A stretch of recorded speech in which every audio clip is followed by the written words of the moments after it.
तो देखिए अब हम प्रहर्षणी छंद के बारे में पढ़ेंगे। तो प्रहर्षणी छंद है वो ज़्यादा अक्षरों वाला नहीं है, ये भी इंद्र वज्रा उपेंद्र वज्रा से कुछ 2 अक्षर बढ़कर है। जैसे इंद्र वज्रा उपेंद्र वज्रा और उपजाति है और शालिनी छंद है, इनमें 11-11 वर्ण होते थे। परंतु ये जो अपना प्रहर्षणी छंद है इसके प्रत्येक चरण के अंतर्गत 13-13 वर्ण होते हैं। कितने वर्ण होते हैं? 13-13 वर्ण होते हैं। और इसके जो अंतर्गत जो गण व्यवस्था है तो इसमें मगण है, नगण है, जगण है और रगण है और एक गुरु वर्ण आता है। तो ठीक है, इस प्रकार से तो हम इसका लक्षण लिखते हैं। इसका लक्षण है त्रयासाभि मन जरगा, त्रयासाभि मन जरगा प्रहर्षणीयम।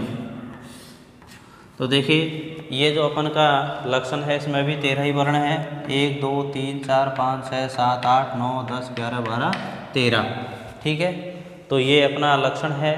तो इसमें देखिए त्रय का मतलब होता है 3, यानी 3 और आशा इसका अर्थ होता है 13 और 10, यानी इससे पहले तीसरे वर्ण पर अंतिम 10वें अर्थात 13वें वर्ण पर यति होती है। और इसके अंतर्गत कौन कौन से गण होते हैं? मगण और नगन, जगन और रगण और एक गुरुवर्ण। ठीक है, मगण जगण, मगण नगण जगण और रगण और एक गुरुवर्ण, ये प्रहर्षणी छंद कहलाता है। तो इसका हिंदी अर्थ आपके समझ में आ गया होगा। यानी जिस छंद के प्रत्येक चरण के अंतर्गत मगण, नगण, जगण, रगण और एक गुरुवर्ण के साथ प्रत्येक चरण के अंतर्गत 13-13 वर्ण होते हैं, उसे हम कौन सा छंद बोलेंगे? प्रहर्षणी छंद कहते हैं। इसमें तीसरे और 10वें वर्ण पर यति होती है। ठीक है, कभी कभी ये भी आ जाता है त्रय का मतलब 3 और आशा का मतलब यहाँ 10, संख्या में 10 का बोधक है। इस प्रकार से इनकी यति होगी। ठीक है, तो आपके जो मगन है इसमें कौन कौन से वर्ण आते हैं? तो देखिए मैंने आपको पहले ही बताया था म स्त्री गुरु, यानी मगन में तीनों वर्ण गुरु आते हैं। नगन में कौन कौन से आते हैं? नगन के अंतर्गत आते हैं त्रिलघुश्च नकार, है ना, त्रिलघुश्च नकार 1 2 3। और जगण में जो गुरु मध्यगत है, यानी जगन के अंतर्गत गुरु वर्ण आता है मध्य यानी बीच वाला जवान। ठीक है, रगण में रल मध्य, रल मध्य का मतलब रगण में लघु वर्ण होता है मध्य माने बीच वाला है ना, तो राजभा।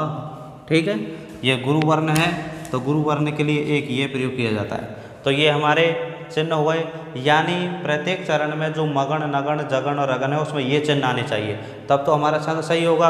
और अगर इनमें किसी प्रकार की मिस्टेक आती है तो हमारा छंद गलत है। तो इस प्रकार से छंद के अंदर कौन कौन से गण आते हैं, कौन कौन से चिन्ह आते हैं, उसको याद करने के लिए हमें एक ये जो सूत्र है जो मैंने आपको कविता बताई थी, मस्त्री गुरु त्रिलघुश्च नकारा भादि गुरु पुनर्यादि लघुर्य जो गुरु मध्यगत रल मध्य सो अंत गुरु अंत लघुस्तः। यानी ये 4 जो पंक्तियां हैं इसको अगर आप याद कर लेंगे तो किसी भी प्रकार से आपकी जो गण व्यवस्था के अंदर कौन कौन से चिन्ह आते हैं उसको आप बिल्कुल भी नहीं भूलेंगे। तो इस प्रकार से आपके ये गण है। और अब हम इसका उदाहरण लिखेंगे, तो उदाहरण लिख करके हम इसमें स्पष्ट करेंगे वर्णों की गिनती और नगण गण व्यवस्था।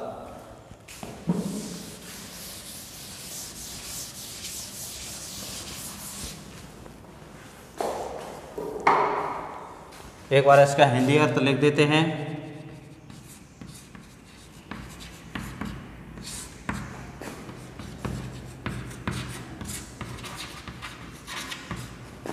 जिस छंद के प्रत्येक चरण में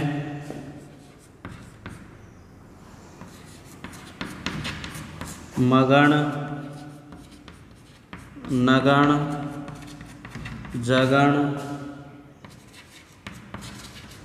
और मगण नगण जगण और रगण तथा अंत में एक गुरुवर्ण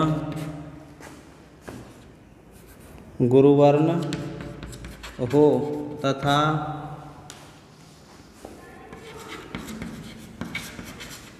प्रत्येक चरण में 13 वर्ण हो और इसमें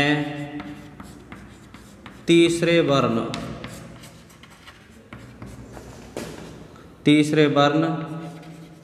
तथा 10वें वर्ण पर यति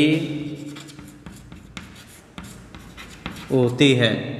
ठीक है, तो इस प्रकार से आपका ये क्या है, लक्षण है।